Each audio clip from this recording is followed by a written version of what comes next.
What's going on, guys? Welcome back to a brand new video. Today we're going to be combining Jurgen Klopp and Ten Hag into one system. Let me know in the comments right now, who do you think is the better manager? But if you do enjoy the tactics on this channel, be sure to leave a like, and also please do consider subscribing and turn on that notification bell, because we are absolutely crushing it at the moment. So, the first test is going to be done with Manchester United. And to be fair, as you can imagine, it's going to be Man United, it's going to be Liverpool, and then one other little Trump team. I'll let you have a little guess at that one. But do you know what? We had a very impressive season, obviously, over in England. Not only winning the Premier League, also winning the Carabao Cup against Arsenal. We also won the Champions League, which you'll be watching the highlights from, so don't worry about that. We scored 98 league goals and only picked up a conceded record of 17, ranking us the best by quite some distance. In terms of the league table, we have 96 points compared to Liverpool coming in with 83. So in terms of the league, we had a 13-point advantage overall, which is absolutely incredible and just shows how good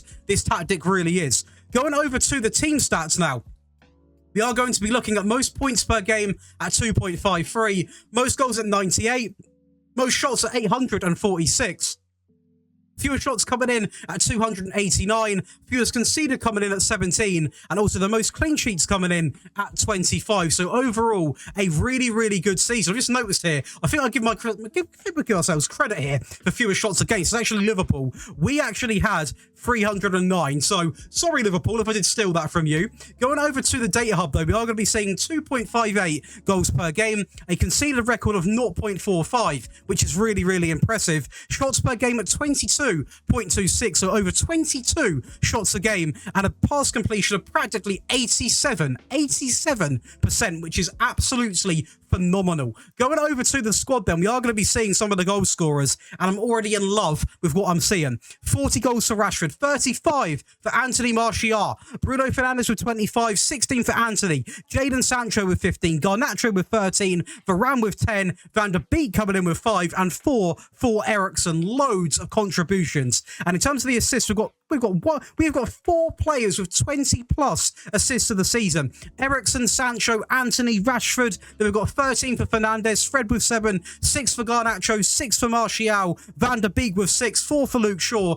Absolutely incredible scenes from an absolutely incredible team, must I add. And what a season to kick things off. Let's now go over to Liverpool. And we then got over to Liverpool, and we done exactly the same by winning the Champions League, which I will watch the game from that as well. We also won the Premier League and also the Community Shield, making it a treble-winning season. We scored 100 league goals and only conceded 16. So again, very similar to the first set of stats, but just shows how consistent this tactic really is. In terms of the league table, a lot closer over in this save, as we actually only win the league by 1 point, but still a win over Manchester City, Arsenal in 3rd place, and Manchester United in 7th place. Going over to the team stats, we are going to be featured in 6 of those, being 2.45 goals per game, or most points per game, should I say, sorry. Most goals at 100, going to be 12 different compared to Manchester City. Most shots at over 900, fewer shots at 234, but also, if that's fewer shots against, by the way, fewest conceded coming in at 16, and most clean sheets coming in at 25. So what we're seeing right now is that we're getting stats in the areas we want. We are defending the best of the best, and also we are having the most shots and the most goals, which is pretty much what is going to win you a football match. But going over to the data hub as well, we're going to be looking at 2.63 goals per game, conceded at 0.42. So again, very similar to what we have been seeing over with Manchester United. This time though, nearly 24, exactly 23.74 shots per game, and a pass completion at over 86%. Absolutely incredible. And going over to the squad right now, we are going to be going to have a little look, and that is going to be Darwin Núñez coming in with 59, 28 for Mo Salah, Carvalho with 15, 14 for Gakpo, Jota with 12, 11 for Diaz, Harvey Elliott with 4. Again, bit more of a bulk load being carried by 2 players here, but still an impressive contribution, as we can say exactly the same about the assisters here. So we've got 17 for Carvalho, Mo Salah coming in with 15, 13 for Darwin Núñez, Diaz with 13, 10 for Thiago, Robertson with 9, 9 for Firmino, Gakpo with 7, also 7 for Trent, and also for Henderson. So not as much, because we had like 3 players with 20 plus assists over with the Manchester United team, but still a very, very impressive set of stats.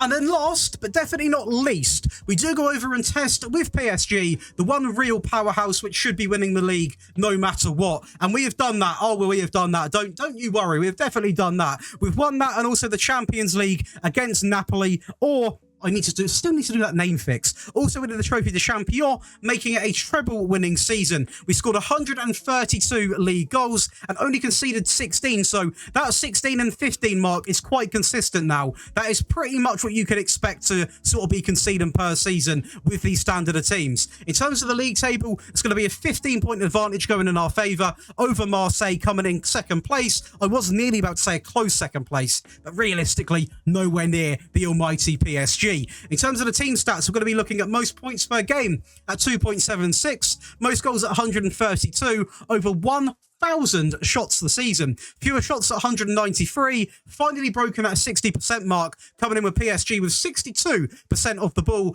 fewest conceded coming in at 16, and most clean sheets coming in at a staggering, very all-time low 27, which is great to see. In terms of the data hub, we are going to be looking at 3.47. That shows that being one of the powerhouses pushes you almost instantly to that 4-goal region or 3.5-goal region. Conceded remains at roughly half a goal a game, 0.42. Pass completion, sensational, 87.10. And in shots per game, over 26.5 shots per game, which is absolutely staggering. Going over to the squad, we are going to go and have a little look. We're going to do it by the goals, and that is going to be Starman, Kylian Mbappe with 56, Icardi with 43, 27 for Neymar. Soler comes in with 18, Renato Sanchez with 9, 8 for Fabian. Again, a bulk load of this being carried by Icardi and Kylian Mbappe, which is to be expected. A really, really good season. Mbappe, I believe, playing off the left in this occasion. Now, in terms of the assists, we've got 26 for Neymar, Verratti with 18, 16 for Fabian, Mbappe with 15, Carlos Soler coming in with 15, 12 coming in for Hakimi, Wijnaldum with 11, 10 for Mendes, and Sanchez coming in with 9. So again, a lot of different assisters coming in. And I'm just curious now, obviously it doesn't matter, this was a test season. Who has Mbappe joined? Real Madrid, to be expected, to be fair, but that is 3 absolutely incredible seasons with this team. And now let's go over and spend a little bit of time looking at some highlights. 3 Champions League finals to watch today, so let's kick it off with the first one. This is a very comfortable 5-0 win against Napoli. As you can see, we did not hold back and got off to the scoring mark literally within 3 minutes, which is absolutely incredible to see. When you start a game off like this, it's very rarely you lose. As a great 1-2 there between Neymar and Fabian. Neymar through completely by himself. Keeper in no man's land. No situation. No way on earth is he ever going to recover that. As we do go again here, it's going to be Lobotka putting in a bit of a dodgy challenge, sort of giving it back to Wijnaldum, who's going to find Soler on the edge. Little touch, pause, engage into the top right corner.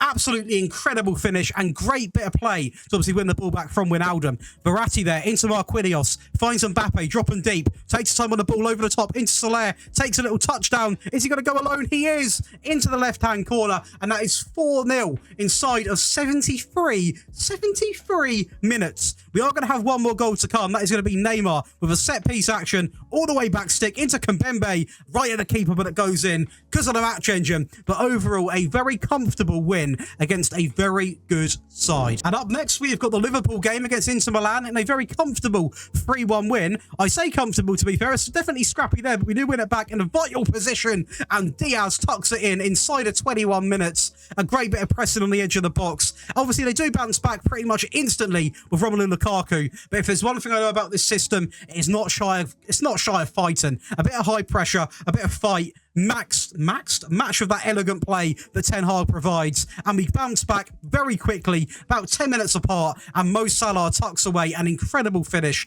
from an incredible spell of play. The winner, or the guaranteed winner, comes obviously inside of the 72nd minute as Fabinho finds himself in tons of positions, tons of space actually, down the right hand side into Carvalho, into Darwin Núñez in a very comfortable 3-1 win. And then the last one actually goes all the way down to penalties against Arsenal, but we are going to watch the goals. We won't watch all of the penalties though, but we do go 1-0 up here inside of 64 minutes after a rocket from Bruno Fernandes. Obviously, there are a couple of red cards in this game, I will add. A traditional game against United and Arsenal, as they do equalise in the 90th minute, by the way. Absolute scenes as Odegaard finds Manswerk down the middle at a very poorly positioned De Gea. And you know what? It doesn't really matter because we did win a penalty shootout, but we're not going to watch all of the pens because we know the result anyway. So let's go ahead and break down the tactic. But I do want to quickly say, guys, if you are enjoying today's video, please do leave a like on the video and do subscribe while turning on notifications if you do enjoy the content over on this channel. We are absolutely smashing it right now. 5 videos a week mixed up of tactics and rebuilds. So you can also leave a comment on any tactics you want to see or any rebuild teams or challenges you want to set me. So do go ahead and do that because we do love a bit of content on this channel. But let's break down the tactic. So let's break down 10 Klopp's 4-2-3-1. 3 fantastic variants for you guys. I want to thank all of the beautiful names coming down the screen right now. These are going to be either existing or new Patreon members. I would like to quickly say I would highly recommend checking that link out in the description because you get some fantastic perks from doing it. You get access to obviously all 3 of these tactic variants. You get early access to the videos, early tactic release, priority in your tactic and rebuild requests,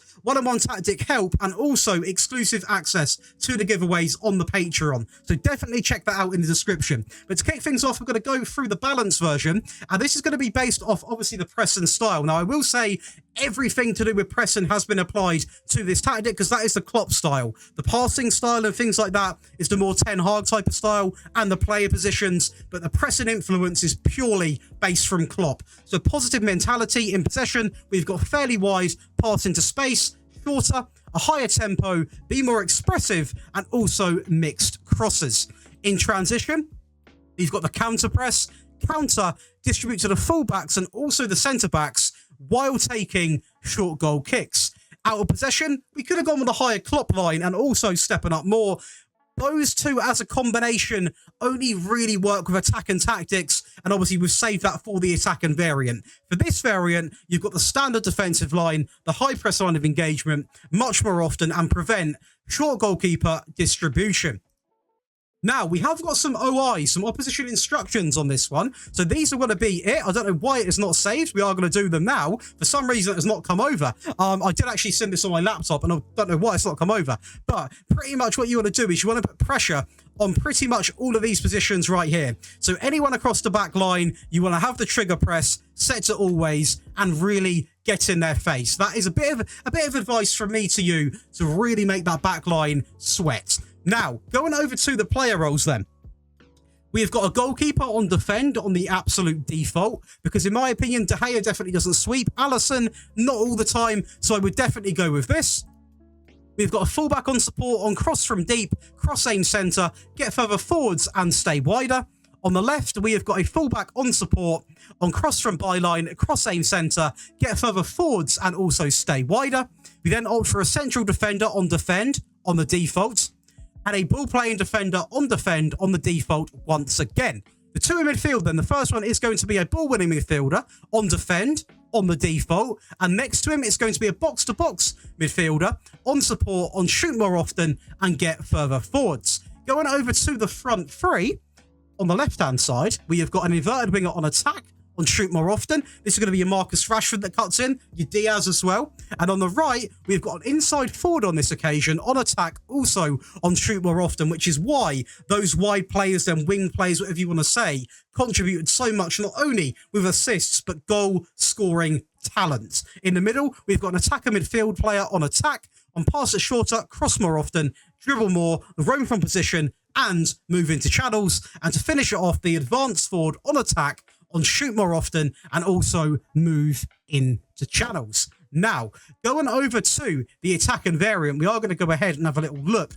Firstly, we're going to go over some of the team changes. So it is going to be an attacker mentality. In possession, we have really maxed it out. So we have got overlap and left, overlap and right, run out defense, be more expressive, everything maxed out to utilize that attack and style of play. In transition, obviously everything maxed out again, counter press and counter, distributing quickly, getting the ball back in play as fast as we can. And out of possession, we have gone with what I said previously, the higher line, get stuck in and step up more. It's very aggressive, it can leave you vulnerable, but if you are chasing a game, you sort of need to play this way. And going over to the player instructions, there's only going to be literally a couple of, or one change really, and that is going to be the deep line playmaker actually gets brought in, and that is going to be told to be on more direct passes and tackle harder. Just a player that I sort of brought in to progress that midfield a lot quicker to the attack. If you can see the first variant here, we obviously have a ball with a midfield player that isn't really too involved going forwards.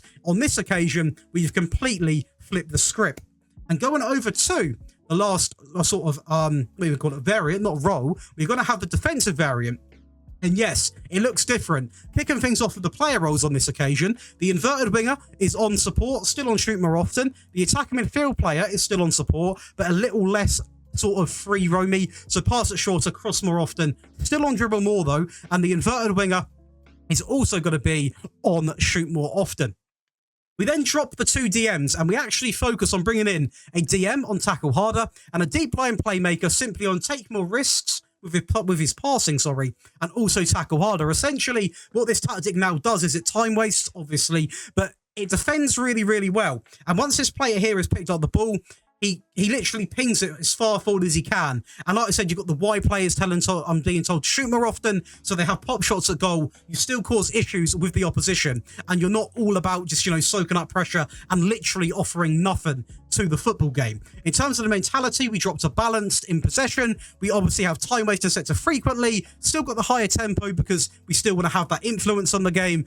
Dribble less to maintain possession better and also be more disciplined. In transition, we've got counter press, still got counter on, but we're slowing the pace down. And while doing this, we've got the standard line on this occasion, stay on feet and also drop off more. So that is 3 fantastic variants of a 10 Klopp formation. Very different to the 4-2-3-1 we uploaded with Wenger and the ultimate 4-2-3-1. It's a very different style. All 3 variants offer something very varied. So I would recommend giving this one a shot as well. I know we've had a lot of 4-2-3-1s recently, but that's purely because of what has been requested. So next up, I'll make sure it isn't a 4-2-3-1. If you have enjoyed today's video, please do leave a like, drop a little subscription on the channel, and I will see you boys in the next one, which will be Friday, which is going to be a secret tactic video.